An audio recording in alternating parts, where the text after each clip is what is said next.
Hi, everyone. We're going to get started here. I want to welcome you to the future of mountain lions.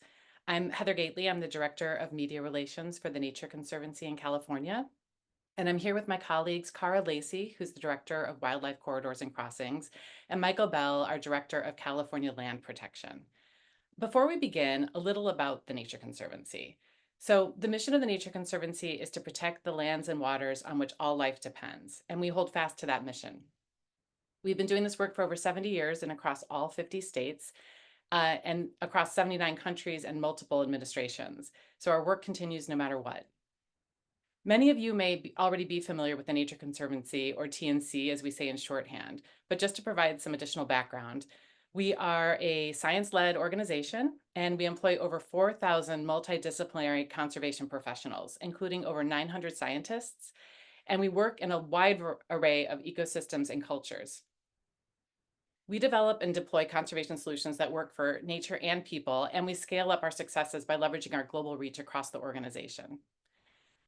To date, TNC has protected over 280 million square miles of ocean and more than 125 million acres of land. And that's just part of what we do.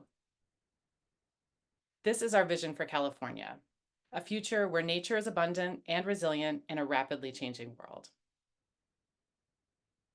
California is key to the Nature Conservancy's success globally. Our state's a living laboratory where new conservation solutions are developed and shared with the world. And California is a biodiversity hotspot that rivals the world's coral reefs and tropical forests. We also have the world's fifth largest economy, ambitious clean energy goals driven by our conservation and climate-aware voters, and an innovation culture that has driven world-changing advances in technology. These factors combine to create extraordinary enabling conditions for conservation and climate breakthroughs. But California is rich in something else: highways. If you're a California mountain lion, that's a problem. So let's back up a second and talk about why mountain lions are awesome.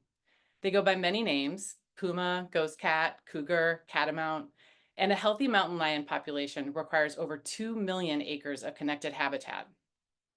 Mountain lions don't roar. They do growl, chirp, and scream though.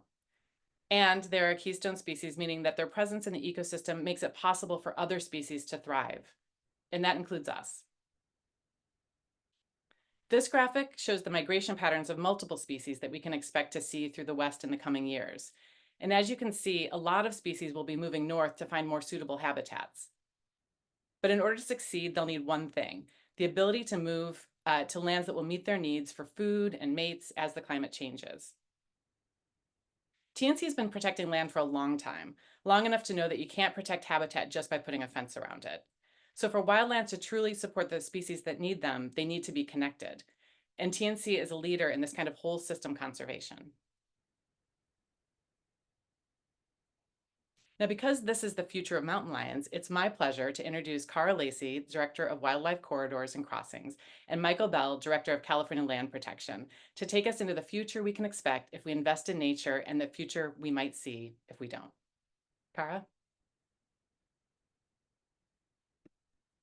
Thank you so much, Heather.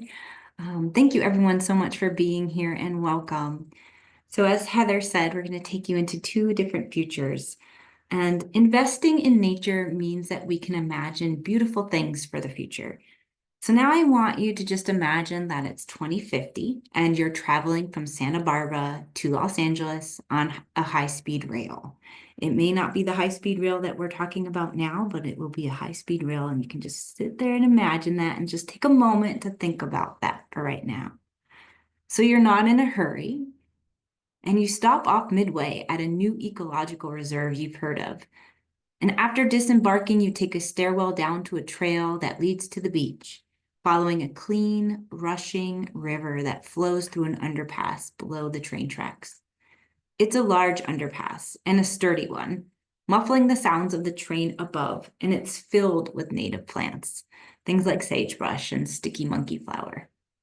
You take a deep breath, you inhale, and you let those scents surround you. California has invested in restoring forests and natural areas, and the proof is in the air. You can hear birds calling and waves in the distance. It's still only a 5-minute walk to the beach from the train tracks, which means that As the river and the ocean water rise and fall, the infrastructure can still remain unharmed. Beyond the tracks, you can see the nearest town on one side, filled with bustling houses and stores, and on the other side, a doe and her fawn, taking a drink from the river. You take your time admiring them, enjoying the cool breeze, and stop for a good 5 minutes by the riverbank when you spot animal tracks. And there, deep in the mud, the unmistakable prints of a mountain lion. You put your hand down next to it to compare sizes and realize your hand is only a little bit bigger than the mountain lion's paw. Now you've left your own print, the track of just another creature on the move. So that is a really beautiful, bright future where California has invested into itself and into nature and into people. And now I'm going to hand it over to Michael for a look at an alternate future. Hi everyone, Michael Bell here, and I somehow got the job of describing the bad future where we don't make an adequate investment in nature. It's 2050 and you're one of approximately 50 million people who live in California. It feels like every single one of them is currently driving south on the 101 between Santa Barbara and LA. The ocean is to your left across 10 lanes of highway, 4 of which are currently in repair after being washed out by rising ocean's winter storms. To your right are houses, stores, and restaurants. But far beyond in the distance, you can see a few rolling hills, and what's left of the chaparral still breaks through. You keep your windows up, blasting the AC and taking a drink of your bottled water, trying to ignore the way your throat hurts from the simple act of breathing.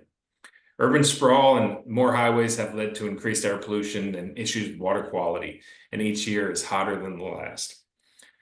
The last time you saw a mountain lion was in a picture book you read to your nephew. They've been extinct in Southern California for over a decade, along with the herds of pronghorn antelope and tule elk. But turkey vultures are doing great, and you see them circling in the distance as you continue slowly down the road.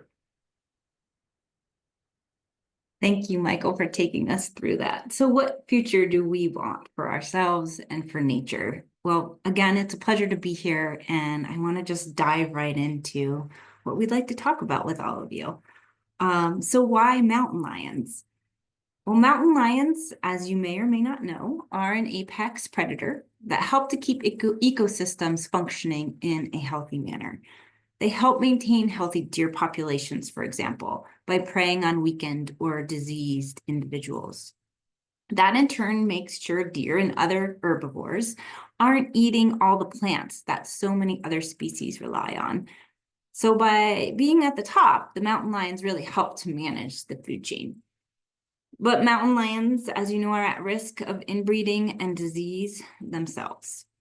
There's a lot of science on the mountain lions, which is a great thing. And this demonstrates the dire need for connectivity, especially in Southern California.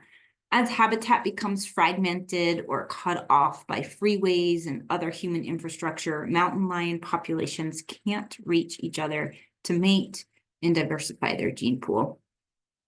The California Department of Fish and Wildlife is obviously very aware of this, and so are we, and they're now studying the potential listing of the Southern California mountain lion and the Central Coast as an endangered and threatened species. Okay, so what do we need to do? This is a very solvable problem. We need to give mountain lions, as well as many other species, the extensive habitat and pathways they need between large conserved areas to find mates, to locate food, to escape threats like wildfires, floods, and urban sprawl. And we need to help them respond as their habitat changes due to larger climatic shifts as temperatures warm. So how do we do this? Well, we can do this in many ways by fighting urban sprawl and connecting habitats, and by implementing something that you see here on the screen, wildlife crossings. Wildlife crossings are structures that can be developed over or under highways. They really help to enable species to safely cross the roadway while also enabling cars and people to safely move without hitting an animal. And what you're seeing on the screen is a vegetated overcrossing, a really beautiful example of one. So the type, size, and location of crossings can vary. The types needed are identified through multiple analyses that are undertaken to take into account the geographical context, the topographic constraints and opportunities, on-the-ground science that shows types of wildlife that's in the area, where they might be crossing, where they're not crossing, where the highway is a barrier, where they're getting hit by cars. And much of this data can be collected in ways by using wildlife collaring or wildlife camera traps and hotspot analyses. Also, a very critical component to having successful crossings when they go in or before they go in is wildlife directional fencing, which is not only needed to reduce wildlife vehicular collisions, but also to help guide wildlife to crossings or other structures like culverts that already exist and can be functional for many types of wildlife. So we have linear barriers, freeways, roads, canals, railways throughout the state that prevent mountain lions and other wildlife from getting where they need to go. So in red on the screen are roadways, highways, freeways that are cutting through California. In yellow in this map are urbanized areas, which are also extremely difficult for animals to cross. Connected habitat appears in blue and green, but as you can see, highways are severing it, especially in Southern California. So this leads to what we call habitat fragmentation. Let me show you what this looks like in an example. In Nevada and California, we have one healthy population of mountain lions. This is found in the Sierra Nevada mountains. And California has 9 isolated or disconnected subpopulations that can't reach each other to breed. 6 of those are in Southern California, where populations are the most isolated due to urbanization and development of freeways. So the stakes are really high. If we don't do something, Southern California populations have no more than 50 years left. In fact, the population in California may not have 50 years left. And then various populations are even more at risk. So in the Santa Ana Mountains, for example, near Temecula, California, lions could be lost in as little as 10 years if inbreeding sets in. So our solution is to turn barriers into wildlife crossings along these freeways. And we're doing this across the state to ensure wildlife can move and cars can move safely. So across our state, the Nature Conservancy has identified the most effective places to connect habitat, not only for mountain lions, but for hundreds of species on the move, from lizards to butterflies, you name it. And then with an amazing group of partners, we go about creating these connections through land protection as well as wildlife crossings. In Riverside County, as one example, the Nature Conservancy bought land across Interstate 15 from the Santa Margarita Ecological Reserve in order to create 2 crossings that will connect the Santa Ana population of mountain lions, which I mentioned earlier. These crossings will provide passage both over and under Interstate 15, and we're progressing these crossings with partners in the area and, of course, the California Department of Transportation. These crossings are planned not only to aid in diversifying the gene pool of the Santa Ana mountain lion population, that's a mouthful, but also to not lose them, and to enable the movement of multiple species, not just mountain lions, but things from fish to butterflies to snakes to bobcats, California quail, coyote, bobcat, all of those things together. Deer passage is also extremely important in this location. And don't forget about the importance of plants, also very important to be able to enable them to connect. In the image here, you're seeing 2 mountain lions. They're essentially, well, it's the same mountain lion. It looked in to cross Interstate 15 in a culvert that's existing, and then it decided to not cross. And so it went up to the highway and unfortunately met its demise over Interstate 15 in that same location we were just talking about. But now the California Department of Transportation enabled fencing to be put in. So at least we're addressing the problem of wildlife vehicular collisions. However, the wildlife crossings are very necessary in order to enable movement across and to, again, diversify that gene pool. And again, we're doing this in the Tehachapi Pass region as well. along with the California Department of Transportation, California Department of Fish and Wildlife, and many other partners. We're planning 2 new wildlife undercrossings across State Route 58. And these crossings have been secured and will be implemented as part of Caltrans's planned highway projects in that location. And in addition to the new wildlife undercrossings, which will look like this is an example of what they will look like, 2 new wildlife crossings again across Highway 58 in the Tehachapi area. Caltrans will also be upgrading existing culvert structures along a 13-mile stretch. All of this is mitigation for their planned projects and a really great example of the Nature Conservancy, Caltrans, and California Department of Fish and Wildlife, as well as many other partners working so closely together to make this happen. The Nature Conservancy and Caltrans, along with experts, studied the area, identified the best places for locating 2 new wildlife crossings along Highway 58, identified needed upgrades to the existing structures like you see here on your screen, and identified the best location for wildlife directional fencing in order to enable safe passage for lions, bear, deer, badger, and many other species. This is a culvert that's somewhat functioning for bears, but we need more of these. And so it's part of those upgraded systems that will happen.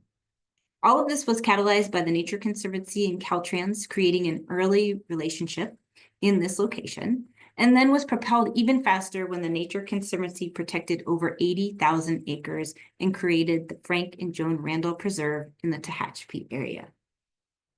So the land on both sides of the highway was protected, and more is planned to ensure that these wildlife crossings are successful. And these crossings will also help to protect the state's largest and healthiest mountain lion population in the Sierras.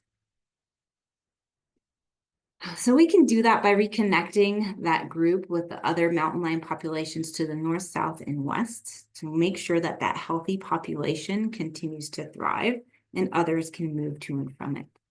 We do this work on 2 fronts. We protect healthy populations like you see in the Tehachapis, and we restore connectivity for populations in trouble, like we talked about in the Santa Ana Mountains in Riverside County in Southern California. So with all of this information, I want to leave you with a quote, and then we will also be showing a short video. Vincent van Gogh said, "Normality is a paved road. It's comfortable to walk, but no flowers grow on it." And now we'll play the video that tells this story from the perspective of someone best suited to explain it, a mountain lion.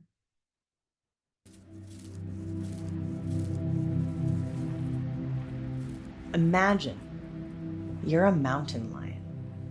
From snow-capped mountains to baking desert heat, you are essential to maintaining the natural balance in virtually every environment in California. The Nature Conservancy has been working to protect you for decades. But you don't know that. You're just trying to survive. Now let's imagine you have 2 small cubs. You are devoted to them for the first 1.5 years of their lives, showing them what, where, and how to hunt, teaching them to be lions. Your cubs grow up fast, and the 3 of you roam a territory of more than 100 square miles. But as your family moves across the landscape, you encounter something that threatens the very existence of your species. An angry river that never stops. The roaring current rips by at unimaginable speed, but you have to cross it to find food for your cubs, for them to find mates of their own, to give them a chance at survival. You have no choice. You edge out into the current. The angry river threatens to pull you under. But then something catches your eye. A way across, a path, a corridor, another way through. This wasn't here before. It's a new path, safe and quiet, lined with familiar plants. You follow it over the angry river, your cubs close behind. You fear you'll find more bright lights, more deafening noise, danger on every side. but the sound of the angry river fades in the distance as you and your cubs cross over to a place that feels like home.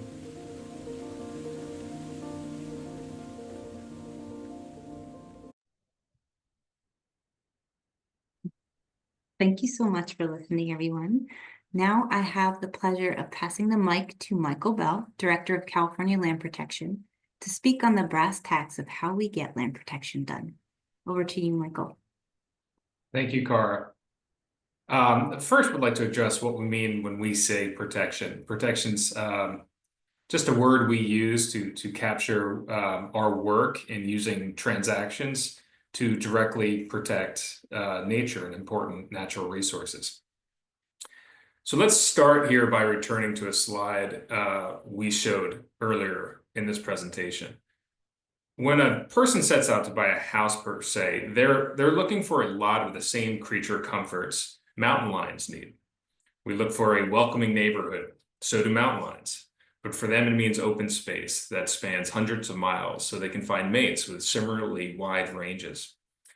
We look for proximity to grocery stores and other services. For mountain lions, the grocery store is plentiful deer and small mammals, species that also need expansive habitat. We want to find a house that is low risk from wildfire and floods. And that's also close to escape routes if disaster strikes. And mountain lions needs those same escape routes too. When it comes to responding to climate change, we can simply crank up the AC in our new home if we have enough electricity, but that's a topic for a different webinar. Mountain lions often need to relocate to find cooler temperatures, and that's where our connectivity work comes in. The climate crisis has put nature on the move, as you saw in the map on your left. This means we really need to think about not only how to protect core habitats, but also how to plan for where species will be tomorrow. So we focus on the connectivity between protected areas to allow species to get there. One of our recent planning products is an analysis of the largest, most intact properties in the state that also rank high in connectivity value. What emerged from this planning effort is what you see on the right. Those red spots represent a big gap and a lack of protection across the interior range of California's Central Coast. Mountain lions help us do this planning work. They are what we call an indicator species, meaning the actions we take to keep mountain lion populations healthy also help other species. So when mountain lion populations are healthy, it usually means the other species we want to protect are also doing well. With that in mind, following the ideal paths for mountain lions help us determine the acquisition and protection strategy that would benefit most endemic species within California. That sure sounds nice, but how do we actually get it done? Well, our protection work is really a series of investment decisions around how and where we're going to spend our effort and our money. And we start with conservation planning. Based on nature's need, like I just described, this is very much includes the use of science to guide us in where to work and what big outcomes to pursue. Then we get into protection planning. This is really about how we determine what properties we will target based on enabling conditions, the Nature Conservancy's desired role, and who we can work with. And then there's deal design.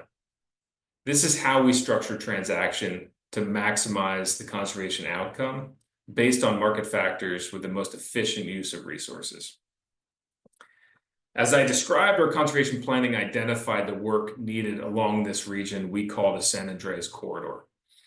Our goal is to build a viable wildlife corridor across the Central Coast for mountain lions, elk, pronghorn, and many other species.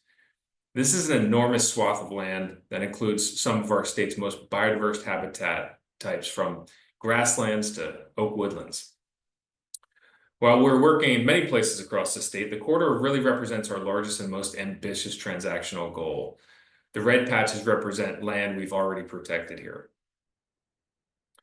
So the advancements in conservation planning is what helped us identify the San Andreas Corridor.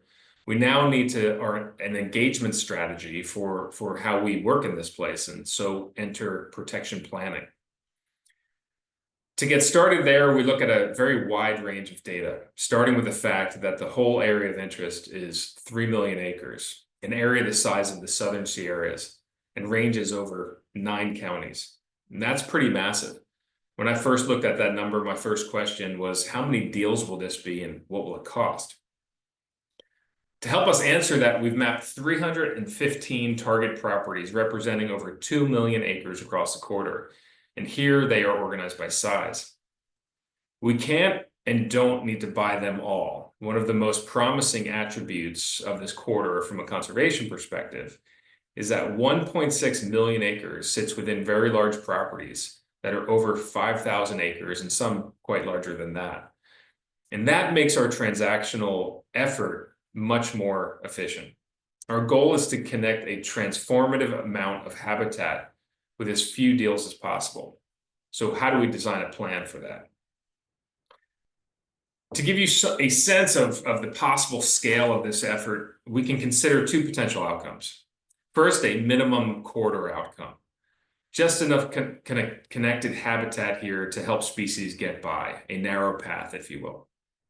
That outcome could target only about 10 deals, about 275,000 acres, and cost somewhere around $300 million.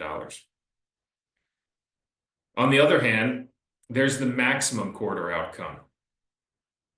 And that would target over 30 deals across 1 million acres and cost somewhere around $1.5 billion.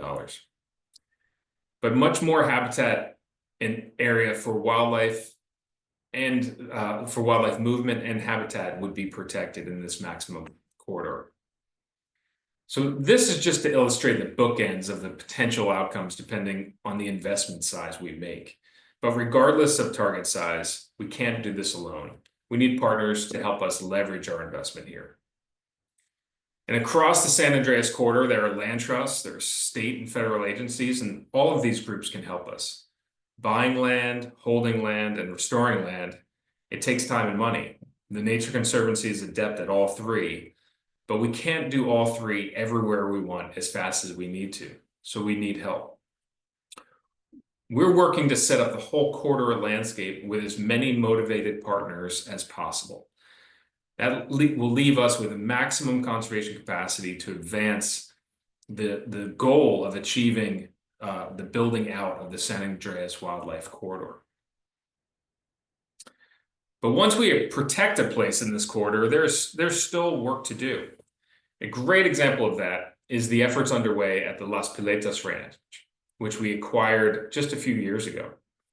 Las Piletas is about 14,000 acres located just north of the Carrizo Plain National Monument. And it's teaching us a lot about the way our work can facilitate wildlife movement and resilience.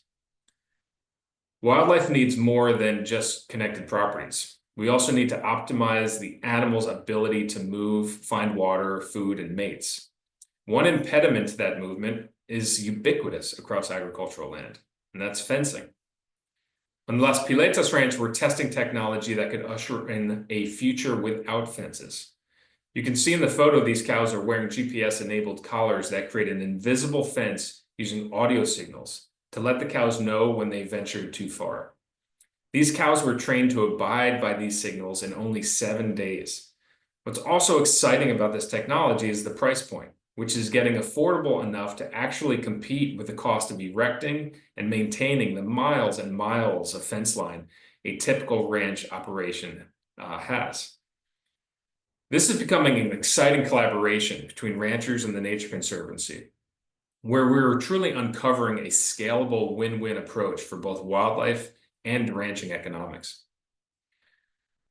But clearly the effort to build a new wildlife corridor in California is not cheap, and the question that always seems to come up is who's going to pay for it? Our approach is to leverage private funds by matching donations with public funding. We just witnessed an epic example of that when Californians voted for the passage of Prop 4, which will set aside $10 billion of bond public funding for natural resource priorities related to fire and water management, as well as protecting wildlife habitat like the San Andreas corridor. The Nature Conservancy was the primary funder in creating the Prop 4 campaign. We used $2 million of private funding to help create a $10 billion pot of public funding for conservation. Our deals use this same formula. Starting with private seed money, this early investment creates the project momentum and it attracts the rest of the funds needed, predominantly from public sources. We're very fortunate that many donors are very excited about joining forces with us here at the Nature Conservancy to protect natural systems across this state. And we truly see it as our responsibility to leverage their contributions and demonstrate tangible, permanent conservation results on the ground. To zoom out a bit, we're always mired in problems that feel impossible to solve. But from time to time, we need to lift our heads up and realize that we can make a difference. When it comes to protecting land, that difference lasts. We can make California a better for ourselves and for a lot of the species we share this state with. Policies change, administrations change, but protected land is forever. So I wanted to end by leaving you with a story of a successful connectivity effort. One of our recent conservation successes was the protection of 25,000 acres surrounding Point Conception, which is now managed as the Dangerman Preserve. When we think of providing habitat connectivity for wildlife, we usually imagine connecting parts of the terrestrial landscape across mountains and valleys. But nature, and in fact, mountain lions, don't have such a mental construct. Historically, predators like mountain lions had access to everything, including our coastal areas and beaches. And scientists are now studying and getting a better understanding of the role of the marine environment and marine resources played in the activities and diets of terrestrial predators like mountain lions. About 3 years ago, a friend and colleague of mine, Scott Butterfield, took a sunrise walk along this remote beach below. It's about a mile from Point Conception. And he came across a very unusual sighting. That's a mountain lion feeding on a sea lion at this cove right here in the bottom of the photo. Scott backed away slowly and left the mountain lion to feed in peace. And he is still with us today, Scott, that is. But joking aside, I find this story simply amazing. It both expands how to think about the boundless dynamics of nature, while also providing a strong calling for conservation, for us to continue to work to protect all types of our surrounding ecological systems and ensure connectivity is there to allow nature to be resilient and thrive. Thank you very much. Thank you so much, Michael and Cara. We have a lot of questions. We got some questions before the seminar began. We also got some during the seminar, so we'll try to get to as many as we can. But I just wanted to kick it off. Cara, can you speak to say more about the economics of building these crossings? Sure. And also maybe under crossings versus over crossings. Sure. Thanks, Heather.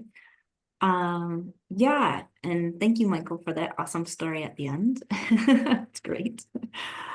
I just want to start by saying and answering that question that this is a really solvable problem, right? And there's a simple solution, and that's wildlife crossings. We have many, many barriers, like we showed in the presentation, that can be solved in terms of creating wildlife crossings. And it's a simple solution. It does cost money. So people, let's start by thinking about what happens when we hit an animal. People experience trauma when they hit an animal on the road. If we did not, we wouldn't swerve to try not to hit an animal on the road, right? And again, we can solve that problem. So the problem is roadways, and the solution is fencing and crossings. It's really quite simple. The money it costs is a fraction of what we have within our state roadway budget. And it's definitely something that we are working together with the California Department of Transportation, California Department of Fish and Wildlife, and so many partners to help solve this problem. And we all agree that it's solvable. So that's the great news. And crossings don't have to be over crossings everywhere. I know that we've all seen many of those beautiful wildlife crossings, and we have one that's going in Agora Hills, which is amazing. And that's going to be, I think, like 168 feet wide by over 230 feet span over 101 and Agora Road. And that's an amazing and a large wildlife crossing, vegetated over crossing. That doesn't have to happen everywhere. And yes, it can be expensive, and it doesn't have to be expensive. So wildlife crossings can come in all different forms, and it really does depend on the context and the type of animal and in the area that you are working within. But these can be smaller culverts for smaller animals that we just upgrade, or Caltrans can help to upgrade. These can be wildlife undercrossings that can be tied to other projects that Caltrans is moving forward as part of mitigation. The California Department of Transportation is doing a lot of climate adaptation for the state highway system so that people are safer on roadways. And tied to that can be wildlife crossings. Because they're going to be upgrading culverts, inspecting culverts, determining where additional bridges may need to go to address climate impacts in the future. And much of this can coincide, and there's a nexus between that and wildlife crossings. And so we're currently talking about that as well. So there's definitely multiple ways that we can move wildlife crossings forward. And under crossings are possible, upgrading culverts along the freeway are possible, and these may be cheaper and less expensive ways of getting this done. And in some cases, wildlife over crossings are necessary for multiple species to be able to move over a barrier, especially where there's not already a Caltrans project planned for that location. So they don't have to cost a lot of money, you know, $85 million to $100 million. They can cost a lot less and be part of projects that are already moving through the process. Thanks, Cara. Yeah. The next question kind of, I think I'm going to try to wrap up. There's a bunch of questions around this. So Okay. basically, the umbrella question is, what areas are TNC focusing on now to extend connectivity? And specifically, there's a lot of questions around Southern California between LA and San Diego. You mentioned that was sort of a really big problem that we didn't touch on as much in the presentation, and also an expansion of I-15. What we have planned for that. Sure. So the Nature Conservancy is leading on multiple projects throughout Southern California, as well as working with partners who are leading in other areas of Southern California and Northern California. Our main projects right now are the Interstate 15, which is just north of San Diego County at the San Diego County, Riverside County border, where we showed those two wildlife crossings that we're currently working with partners to design and implement. One is an existing bridge that we're currently working to upgrade to make more functional for species that want to cross there. And that can be for multiple species, not just mountain lions. And then the second one in that location is Caltrans-led vegetated wildlife overcrossing that is currently in the process of moving forward through the planning portion. So that will take a little bit of time before that gets moving forward and continuing to engineering and then implementation. We're also working at Interstate 10. We're working in the area between, in the Tehachapi Mountains and Highway 58. And we're currently working with a group of partners on Interstate 5, just south of the Grapevine area. And these are all locations where we've seen the need for wildlife crossings as well as land protection to not only aid in crossing over those barriers, but to enable landscape scale connectivity beyond those barriers. Great, thanks, Cara. And building on that, can you talk about a little bit of the effectiveness of fencing? You mentioned fencing briefly. Yeah, sure. Funneling. Extremely important. Fencing is, I would probably say, one of the most important things and is the most important thing to decrease wildlife vehicular collisions along highways. And its secondary function, and one of its most important functions, is also to lead wildlife to existing crossings, maybe culverts that are already there, as well as new crossings and areas for new crossings. In certain portions of California, I believe it's along 291, wildlife fencing that went in decreased wildlife vehicular collisions to 0. So it's extremely important in saving the lives of wildlife and also keeping people safe on the highway.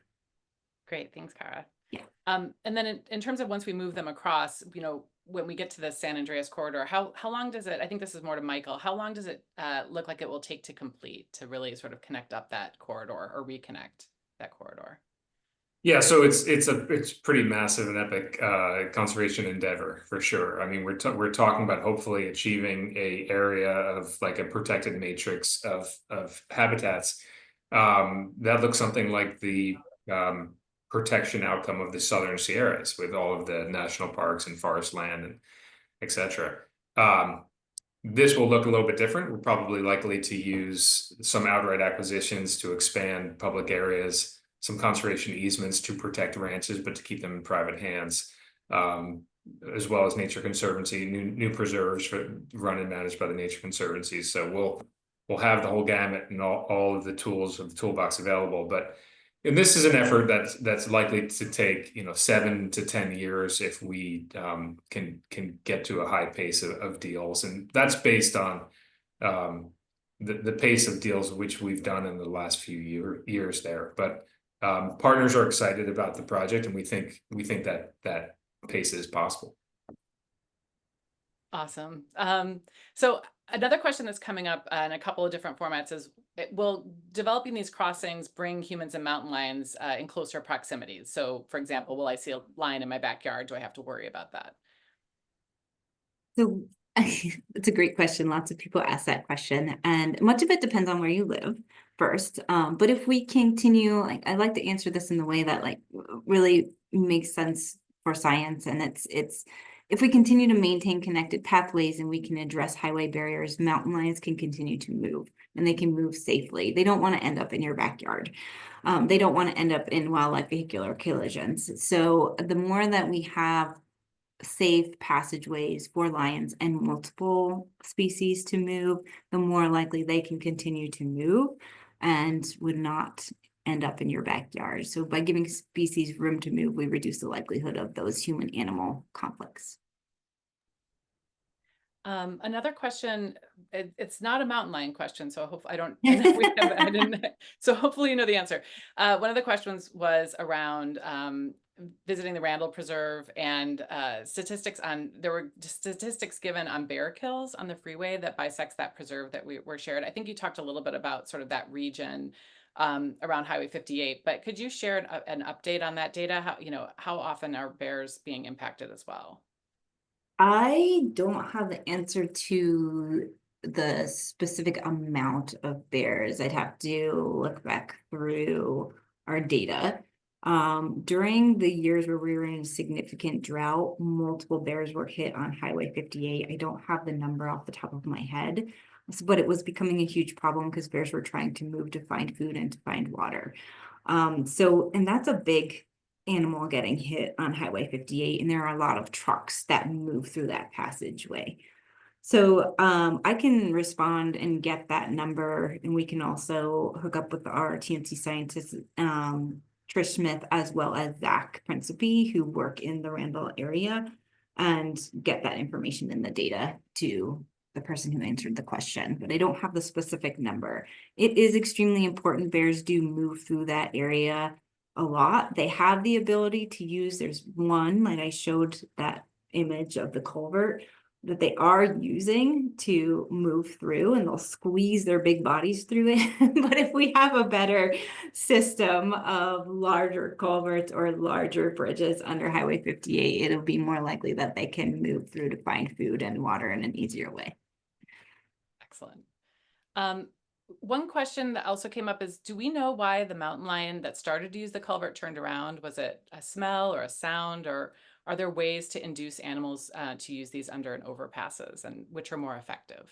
So that particular a lot of questions in that. Yeah, no, it's I know that one. A lot of so mountain lions in that location are very particular in how they move across Interstate 15, and they're basically not moving across Interstate 15.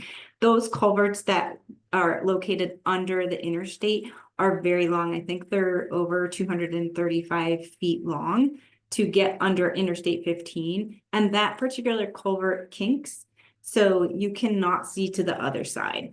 It's really imperative that when you're putting in a bridge or you're putting in an overpass, that animals can feel safe moving through the landscape. especially with deer. And we found from this with mountain lions that if there's not light at the end of the tunnel, and if there's a lot of noise and there's a lot of human smells, so all three of those conditions create like really poor conditions for something to actually move through. And that was what's happening in Interstate 15. There are possible places that they could go under, but that particular culvert is very loud. It's very dark. Once you go in, you can't see to the other side at all. So the mountain lion looked in, decided not to cross, and that was happening a lot in that location.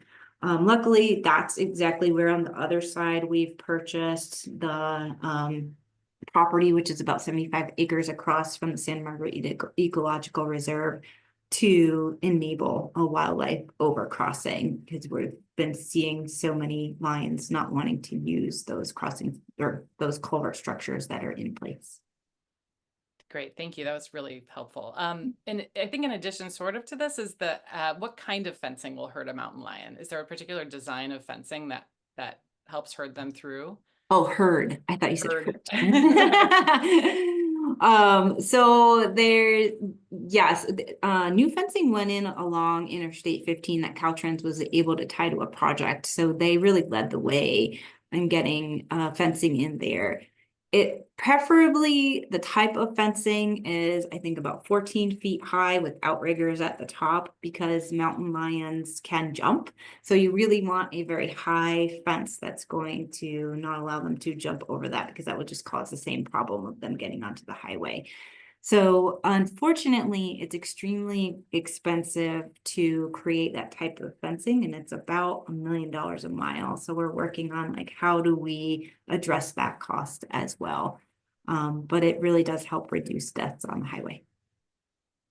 Great, thank you, Cara. Yeah. I think that we're sort of coming up on time here, and I just wanted to ask one final question to sort of round it up, which is, what would you say the benefits, what benefits do mountain lions provide to California's ecosystems other than cuteness? I know you mentioned it a little bit in your talk, but would love to hear you expand on that a little bit more. Well, cuteness is huge. They are, so like, yeah, as I said in the presentation, they are a keystone species. They help to really, they're really important for top-down effects. So they regulate prey abundance and behavior. So in being a top species, they enable us to keep the ecosystem in check, just like multiple species that are top-down species or keystone species or predator species help to keep other animals in check, which therefore has the implications of enabling us to have a healthier ecosystem. So they're really important for California. And I don't want to see a California without mountain lions existing. I don't want to have to tell my nieces or others' kids that the future of California, we're not going to see mountain lions. And we're going to lose another species that's so important and so iconic to the state. So that's my answer. Well, thank you both. I think that's it for our questions. I just wanted to thank everybody for coming, and I want to welcome you next time for our Future of Whales and Seabirds, which is coming up on December 4th. So look out for an invitation in the next few days. And if you could just take a moment to answer a survey question at the end of this webinar, it will help us understand future presentations and offerings. The survey will pop up in a separate browser after we part ways. And just want to thank you so much for coming, and we'll see you next time.